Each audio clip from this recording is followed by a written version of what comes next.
This is sparkly, that's sparkly, you have a lot of sparkles. I chose chicks because it's funny. It's what my brother used to, it's kind of degrading. When I told my friends and family that I had decided to be a roofer and work with roofer chicks, they did think it was crazy. And I've had other people say, well, shouldn't it be ladies or women? And well, that's what they call themselves. So we call them the girl crew. We're not just women. Today we're in New Brownsville, Texas with a badass crew behind Roofer Chicks.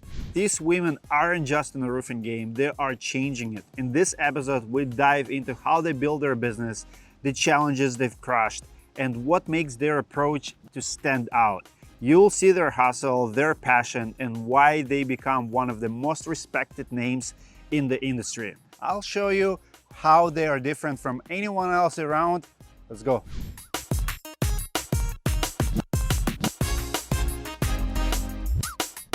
My name is Amy Feller, and I'm the founder of Roofer Chicks. We are located in the city of New Braunfels, Texas, which is on I-35 corridor between Austin and San Antonio. So it's a great midway point between both cities. We go about an hour around, so we go all the way up to the south side of Austin and we cover most of San Antonio. So spoiler alert, guys. Today you're gonna see more sparkles than any other video of roofing insights. We're gonna start right here. Amy, what happened to your foot? I broke it snow skiing last year, and this year they took out some of the extra hardware.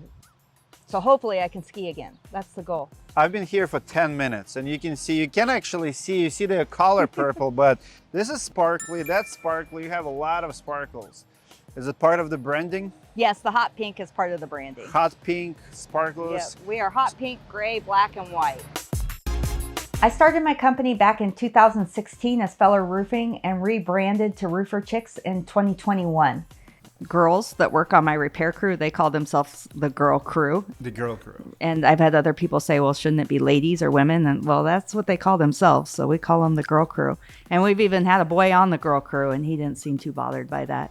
I see. And I chose chicks because it's funny. It's what my brother used to, it's kind of degrading, what my brother called me when I was younger, and we thought it was funny. And so that's why I chose that. Well, he and I chose it together, actually. But how much business you're getting from your vehicle reps? Because first of all, they look fantastic. Thank you. But second of all, the chicks, what's the feedback you get from customers when you pull it up? I mean, they already probably Googled you, found you. Well, we do get a lot of business from the trucks. Like whenever a customer calls, we ask where they heard of us from, and a lot of people say our trucks. We get a lot of flack too, like because guys drive the trucks, and so people say, "Oh, I see your trucks," but it's always a men driving it, and it's probably about 50-50 male-female drivers. I want to do a piece of content for my wife. In 2018, I bought a house, and I replaced the storm door and I replaced the handle. And my wife absolutely hates it. He makes fun of it every time someone uses it. Actually gonna put a label on it because this is beautiful. Yes. So it does the same thing. It goes up. Yes. And she said that we did not know what we were doing. My employees at the time did it. And she said it should go other way, but honestly you can't, like the way the handle works. So it's the first time I see lever up. What's the story of this? You see the door behind it? Yes. So when that's shut, this is what we think. We didn't do it. We bought it this way. But we're pretty sure that if the handle were to go down, so that's the story here. That's what we think. That's our guess.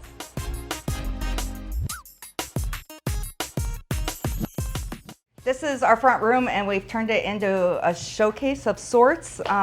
Sometimes I wish it was bigger, but it's what we have. I love little touch on the ceiling too. What's the story here? Was it like this or? It was like that, and I don't like that thing. I think it looks like a Chinese restaurant. That's the office cat? This is Twister, yes, the office cat. She's from Iowa. Iowa. Yeah. We worked a tornado up there in 2018, and I was lonely, so I got a cat, and she came back here. They're so cute. I have 2 cats. What's your name? What do you do for the company? Hi, I'm the office manager, accounts receivable, and some accounts payable. Love it. 3 screens. Yes. It tells me you're a very productive person. Yeah, I try to be. What's the hardest in your position? What do you hate? Collecting debt? No, I dealing love with the that. salespeople. You like collecting debt? Yes, I'm really good at it. Like, Okay. Yeah. What's the oldest invoice you try to collect right now? Right now, it's probably 2 months old. 2 months old. That's But- not bad. Yeah, but that's the only one. We don't really have a lot of people. What's the that- story there? I think she used her insurance money for some windows or something. What helps you stay organized? What softwares do you use? We have Job Nimbus, which is great because now we just integrated with QuickBooks.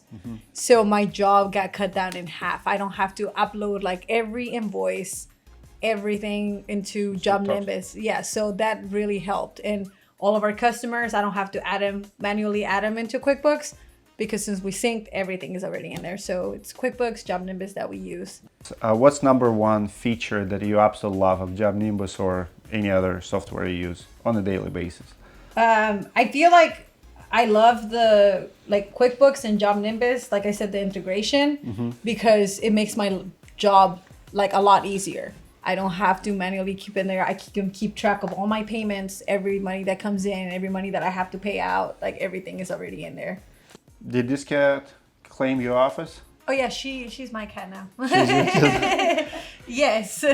Yeah, she's in here all the time. What other latest features of Job Nimbus do you like? Because they improved so much. I'm really excited about the measurements, that they added that measurements tab. And so we don't do a lot of aerial images, but you can go in and put in your own square footage and eaves and rakes and all of that. And they're getting it so that would dump into the estimate and automatically give you your supplier pricing. And I made a labor pricing too. So it all goes in automatically. And then my sales people can mess with the 30 to 50% markup or whatever.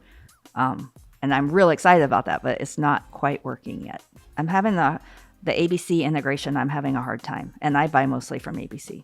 Hi, my name's Renee, and I'm an office fairy. I do pretty much anything they need, help them out wherever they need it. Who answers phone calls? So you do? Yes. How many leads do you get per day? Per day? Yeah, like on average. I don't know. It appointments? varies, maybe 20 to 30. 20 to 30 appointments a day? And we're also using a company called Builder Ops. And so they answer first. And then if they don't answer, then she answers. And they put everything into Job Nimbus. Okay. And then, So it's just like answering service? and we've just been doing that a couple months. And with all the employee turnover I've had in my office, I'm very grateful for that Yeah. right now. Yeah. What's the most employees you have at the same time? I was as high as like 22. 22. And right now I'm at 14.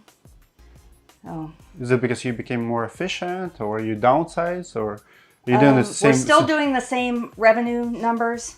I tried doing some other stuff like handyman and windows and it wasn't successful. So letting some of those people go was due to that. I've had a really hard time finding a good production manager, like scheduling crews and stuff. I've gone through 3 and I let my last one go at the end of 2022 and I've just been doing it ever since. And I guess I do a good job of it. My people like it. We are not entirely female and we never will be. We are about 50-50 men and women. What we are trying to do is start or have an all-female roofing crew that puts on re-roofs for shingles. My name is Karen. I'm the crew lead of the repair crew for Roofer Chicks. When I told my friends and family that I had decided to be a roofer and work with Roofer Chicks, they did think it was crazy, kind of out of the box. What do your women do on a crew? What kind of repairs? How long did it take them to train them? How did they get in in trades? And I assume it's very hard to find. Yes, it's hard to find women who are willing. Or I find a woman who's willing and excited about it, and then her husband or her boyfriend or her brother talks her out of it before she even gets here and even tries. And that's sad. I put them on as a W-2 employee because it's the only way I can train them how to roof. And my first goal is to get to 6 so I can have a crew. And I've only been able to get to 4. You know, I've always enjoyed working with my hands, working with tools, working outside. It was actually kind of a random, I saw the billboard and thought, what an amazing opportunity, idea, really interested me. I applied and quickly got in contact with Amy and Roofer Chicks. My customers love the girl crew for the most part. I've had a few who say they don't want the girls. They're worried about their safety and anyway, but for the most part, customers love the idea of having girls come out and work on the house. In fact, it can kind of create a problem because right now I don't have the women doing roof replacements unless sometimes we'll do a small mobile home. But and so sometimes a customer thinks that when we go to re-roof their house that it's going to be the female crew, and we don't. I mean, there's no way they couldn't do all the work that we have, and we do have male crews. So that's created a little bit of a problem, but that falls back on me in my advertising and in my PR. I need to make it real clear that we're not just women. We're not just women. Are you afraid of being seen as a novelty company? No. We might be a little bit. I know that the brand is a lot of fun and we have a lot of fun with it, but we're also extremely competent and we put on a damn good roof and we have great customer service and we stand behind our work and we honor our warranties. And so we're not just a novelty, we're the real thing. We just have fun doing it. So, but I think some people look at it that way. Outsiders looking in, they're like, oh, they're just playing the girl card. But So the most challenging part of roofing as a woman, it is breaking those barriers. It's not typically seen as a female profession. We have been very fortunate, especially here in our area. Amy's created a teamwork culture just amongst the roofers and in the community. So she laid that footwork before I started working here. What would you say in a roofing business, the roofing residential, what are men better at versus women better at? Like I know a lot of women very good organized at office, just we don't have attention span. And in the field, women are very good at the details, flashing and caulking and making it look the way it should. And they're very good with homeowners, with the homeowner interaction. And customers love having the women out there. Men are physically stronger. And so as far as getting material on the roof, moving materials around, and usually men have more experience with hands-on, just in general. And so they're handier and it makes sense to them. And they're not as shy about operating power tools. It takes a little bit to get a woman to run a nail gun or run a saw. But once they figure it out, they love it. But I would say that men have a natural inclination to do that type of work where women don't necessarily. One problem we have had with the women crews, sometimes there seems to be a lot of infighting. And so when there's infighting, I don't just lose one girl when she's mad, I lose whoever's mad with her. So that can be pretty painful. And usually with guys, when they're upset at a job and they quit, you just lose the one and that's it. So that's been a challenge. They've learned a lot. They're pretty phenomenal on the repair side. They do shingles, of course, lots and lots of shingles, but they do fascia, carpentry work. They've learned how to solder and do flashings and crickets. They can repair TPO with a little help. We don't get a lot of that, but they can do it. Tile repairs, modified bitumen, of course, metal repairs, rescrewing things. So they actually know how to do more than I ever knew how to do when I was an installer.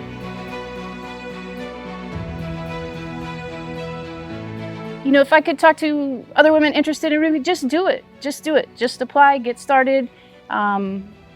Either here at Roofer Chicks or reach out to the other roofing companies. It's absolutely something we can do. Let's finish on your advice to another woman who wants to start a roofing company. It's hard. It's really hard. And I would think about it. Like, tell her you really need to think about it because it's not as easy as it looks. And if you're going to do it, then my advice would be to get the hands-on part of it so you know what you're doing. Learn what you're doing, like on the roof, mechanically, all of that. Learn the insurance process, learn about the different manufacturers, learn like knowledge. You need knowledge and not be a crybaby. It's good advice. Yeah. Because you got to stand up and do it. Like, if you're going to do it, do it. I hope you got motivated by Amy's story. I know I absolutely did. Her story with the brother, how they was working together. She went on her own. The whole journey is inspirational for me. If you found this inspirational and want to say something nice, please drop inspirational, motivational quote below. I'm going to pick the best quote, the best comment, and send this microphone, DJI Mini, my favorite mic, and I'll have Sydney, my writer, copywriter here at the office, pick the winner next week. Good luck and say something nice.